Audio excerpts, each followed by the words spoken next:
10. juuni õhtul teatas Rõuge valla elanik häirekeskusesse, et leidis heina seest murdunud tiivaga drooni, millel on mootor endiselt küljes. Päästeameti demineerijad tuvastasid koha peal, et lisaks oli drooni küljes ka 5 kilogrammi lõhkeainet. Leiukoht piirati ümber ning lõhkeaine tehti kahjutuks.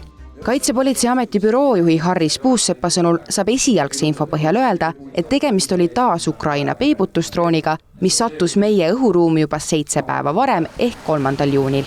Toona õhuveeradarid ka selle tuvastasid, mis järel saadeti välja hävitajad. Siis aga radaripilt kadus.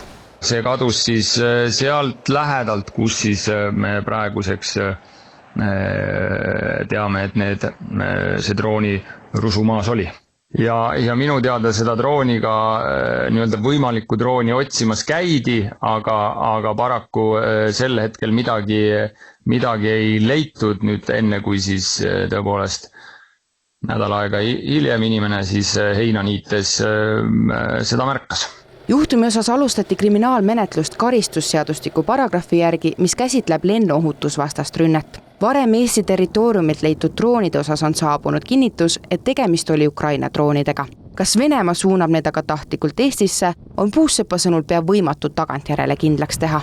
Nende varasemate juhtumite puhul nendest põhjustest on ka räägitud ja üks peamine ongi see, et Venemaa kindlasti püüab neid droone oma riigist välja tõrjuda ja me oleme seal naabrid, nii et see on see reaalsus, millega peab arvestama, et neid droone võib meie õhuruumi sattuda.